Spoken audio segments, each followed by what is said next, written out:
Welcome to my channel. পরিবেশের উপরে যে এমসিকিউগুলো আমরা করছিলাম, প্রথমে পরিবেশের জিকেটা আমরা করে নিয়েছিলাম, তারপর সেখান থেকে ডাব্লিউবিসিএস প্রিলি এবং মেন্সের যে কোশ্চেনগুলো এসেছিলো পরিবেশের ওপর থেকে, সেগুলো আমরা পার্ট 2-তে কিছুটা করেছি। পার্ট 1-এ পুরো জিকে হয়েছে। এবার পার্ট 3-তে আমরা বাকি কোশ্চেনগুলো দেখে নেব। তো চলো আমরা কোশ্চেনগুলো দেখে নিই। প্রথম কোশ্চেন বলেছে, নিম্নের কোনটি থেকে শক্তি উৎপন্ন করা হয়? দেখো এখানে বলেছে প্রাকৃতিক সম্পদ, মনুষ্যসৃষ্ট সম্পদ, এ ও বি উভয়, না উপরে কোনোটিই নয়। তো আমরা এটা জানি যে প্রাকৃতিক সম্পদের উত্তর হয়ে যাবে, সঠিক উত্তর হয়ে যাবে প্রাকৃতিক সম্পদ। তারপরের কোশ্চেনে বলেছে, নিম্নের কোনটি ভারতের প্রথম জাতীয় উদ্যান? নিম্নের কোনটি ভারতের প্রথম জাতীয় উদ্যান? পেরিয়ার, রাজাজি, জিম করবেট, না বন্দিপুর? দেখো এগুলো সবগুলোই কিন্তু খুবই ক্লোজ, তোমরা ভুল করবে না। এটার উত্তর হয়ে যাবে জিম করবেট। এটার উত্তর হয়ে যাবে জিম করবেট। চলো পরের কোশ্চেন দেখে নিই। এখানে কি বলেছে না, তালিনীলাপুরম আন্তর্জাতিক পক্ষী অভয়ারণ্য কোন রাজ্যে অবস্থিত? উত্তর হয়ে যাবে কর্ণাটক, অন্ধ্রপ্রদেশ, ওড়িশা, না মধ্যপ্রদেশ? তো এর উত্তর হয়ে যাবে অন্ধ্রপ্রদেশ। তোমরা দেখছো এগুলো সবই কিন্তু ডব্লিউবিসিএস মেন ও প্রিলির কোশ্চেন, যেগুলো আমরা করাচ্ছি। তো প্রথমে আমরা জিকে পার্ট করে নিয়েছি এবং সেখান থেকে দেখবে তোমরা কতগুলো কোশ্চেন কমন আসে। তো দেখতে থাকো। গরম পানি বন্যপ্রাণী অভয়ারণ্য কোন রাজ্যে অবস্থিত? সিকিম, নাগাল্যান্ড, আসাম, না মেঘালয়? এখানে উত্তর হয়ে যাবে আসাম। পরের কোশ্চেন দেখে নেব। পরে বলেছি, নিম্নের কোনটি বায়ু দূষণের ফলে ঘটে? বিশ্ব উষ্ণায়ন, শ্বাসকষ্ট, মৃত্তিকা ক্ষয়, না কোনোটিই নয়? উত্তর হয়ে যাবে শ্বাসকষ্ট। এটা আমরা জানি। নিম্নের কোনটির সাহায্যে জলের কাঠিন্যতা পরিমাপ করা হয়? জলের কাঠিন্যতা পরিমাপ করা হয় কন্ডাকটিভ মেথড, ইডিটিএ মেথড, তারপরে আরও দুটো রয়েছে ডিস্টিলেশন মেথড। তো এগুলো উত্তর হবে না, উত্তর হয়ে যাবে ইডিটিএ, এই মেথডটা। Option B is correct answer. দেখে নেব পরের কোশ্চেন বলেছে, লায়ন টেল ম্যাকাও নিম্নের কোন আন্দোলনের একটা ইস্যু ছিল? এটা কিন্তু আমরা প্রিভিয়াস ক্লাসে করেছি। উত্তর হয়ে যাবে সাইলেন্ট ভ্যালি আন্দোলন। আর আমরা বলেছিলাম যে সাইলেন্ট ভ্যালি আন্দোলনের এই ভ্যালিতে একটা হচ্ছে লুপ্তপ্রায় প্রজাতি হচ্ছে লায়ন টেল ম্যাকাও। তো উত্তর হয়ে যাবে সাইলেন্ট ভ্যালি আন্দোলন। বিশ্ব পরিবেশ দিবস কবে পালিত হয়? এটাও আমরা করেছি। উত্তর হয়ে যাবে 5ই জুন। পরের কোশ্চেন দেখে নেব। বলছে, কার্বন ডাইঅক্সাইডকে গ্রিন হাউস গ্যাস বলার কারণ কি? সূর্যালোকে স্বচ্ছ কিন্তু তাপ আটকে রাখে এই জন্য, তাপে স্বচ্ছ কিন্তু সূর্যালোক আটকে রাখে এই জন্য, না উদ্ভিদের বৃদ্ধির জন্য গ্রিন হাউসে ব্যবহৃত হয়? তাপ এবং সূর্যালোকের স্বচ্ছতা কোনটি হয়ে যাবে? উত্তর হয়ে যাবে অপশান এ। সূর্যালোকে স্বচ্ছ কিন্তু তাপ আটকে রাখে।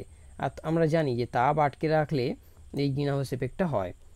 পশ্চিমবঙ্গের রামসার সাইটগুলি কোনগুলো? পশ্চিমবঙ্গের রামসার সাইটগুলি হলো ভিক্টোরিয়া মেমোরিয়াল, পূর্ব কলকাতার জলাভূমি, ফোর্ট উইলিয়াম, না পূর্বস্থলীর জলাভূমি? তো এখানে একদম সোজা, এটা পূর্ব কলকাতার জলাভূমি, এটা উত্তর হয়ে যাবে। দেখে নেব পরের কোশ্চেন। এখানে কি বলেছে না, কোনো জায়গায় অতিরিক্ত ডিডিটি প্রয়োগের ফলে পাখির সংখ্যা যথেষ্ট পরিমাণে কমছে, এর কারণ হলো কি? সাপ প্রচুর পরিমাণে পাখি শিকার করছে, অনেক পাখি ডিম পেড়ে পালিয়ে যাচ্ছে, পাখিরা ডিম পাড়া বন্ধ করে দিয়েছে, না পর্যাপ্ত কেঁচোর অভাব? এখানে কিন্তু উত্তর হয়ে যাবে দেখো অপশান বি। এগুলো কিন্তু দেখো সবই ডব্লিউবিসিএস মেন্স ও প্রিলির কোশ্চেন। ভালো করে এখান থেকে করে নাও, তাহলে পরিবেশ থেকে কোনো কোশ্চেন তোমাদের আটকাবে না। উত্তর হয়ে যাবে অনেক পাখি ডিম পেড়ে পালিয়ে যাচ্ছে, ফলে জায়গাটা বিষাক্ত হয়ে যাচ্ছে ডিডিটি প্রয়োগের ফলে, এবং তারা যদিও বা ডিম পেড়েছিল তো সেখান থেকে পালিয়ে যাচ্ছে। তার ফলে কি হচ্ছে না, যথেষ্ট পরিমাণে পাখির সংখ্যা কমে যাচ্ছে। তারপর বলেছে, কোন বিষাক্ত গ্যাসটি ভোপাল গ্যাস দুর্ঘটনার জন্য দায়ী? এটাও আমরা খুব ভালোভাবে যখন হচ্ছে ভোপাল গ্যাস দুর্ঘটনাটা করেছিলাম সেই সময় বলেছিলাম যে মিগ গ্যাস আর ফসজিন গ্যাস। তো মিগ গ্যাসের পুরো নাম হচ্ছে methyl isocyanide. Option A is correct answer. এখানে দেখো methyl, ethyl isocyanide, methyl cyanate, ethyl isocyanate সবগুলো টার্মই খুব ক্লোজ, বাট আমাদের উত্তর কিন্তু হয়ে যাবে মিথাইল আইসোসায়ানেট। দেখে নেব পরের কোশ্চেন বলেছে, চিপকো আন্দোলন কি হিসাবে পরিচিত?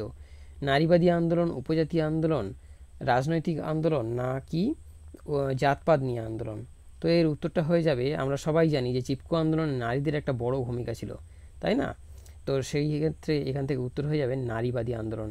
নারীদের একটা বড় অংশ এই আন্দোলনের ভূমিকা গ্রহণ করেছিল। তারপর বলেছে নর্মদা বাঁচাও আন্দোলনের নেতৃত্ব কে দিয়েছে।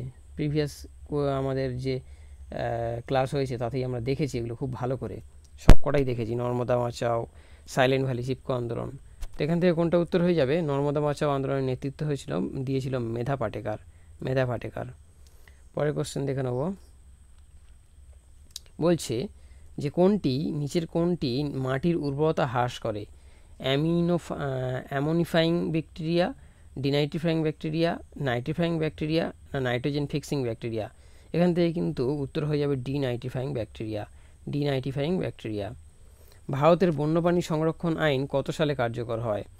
এটাও আমাদের প্রিভিয়াস লেকচার যেগুলো ছিল, প্রিভিয়াস ভিডিও, সেখান থেকে কোশ্চেন। তাহলে দেখছো কতগুলো কমন আসছে। আমরা কিন্তু এই কোশ্চেনগুলো ধরে আগে সেইভাবে তৈরি করিনি, আমরা এমনি করেছিলাম জিকেটা একটু ডিটেলসে ডেসক্রিপটিভভাবে। তো সেখান থেকে বহু কোশ্চেন কমন আসছে। তো তোমরা এগুলো করতে থাকো ভালো করে, আশা করি অনেক উপকৃত হবে। তো বন্যপ্রাণী সংরক্ষণ আইন কত সালে কার্যকর হয়েছিল? উত্তর হয়ে যাবে অপশান সি, 1972। এটা আমরা দেখেছি। চলে যাবো পরের কোশ্চেনে। বলেছে এন্ট্রোপিক জলাধার হলো একটি পুষ্টি সমৃদ্ধ উচ্চ উৎপাদনশীল জলাধার, নিম্ন পুষ্টি সমৃদ্ধ জলাধার, পরিচ্ছন্ন জলাধার না স্থির জলাধার? উত্তর হয়ে যাবে পুষ্টি সমৃদ্ধ উচ্চ উৎপাদনশীল জলাধার। ভারতে কত সালে পরিবেশ সংরক্ষণ আইন পাস হয়? এটাও আমরা করেছি। উত্তর হয়ে যাবে 1986। চলে যাবো পরের কোশ্চেনে।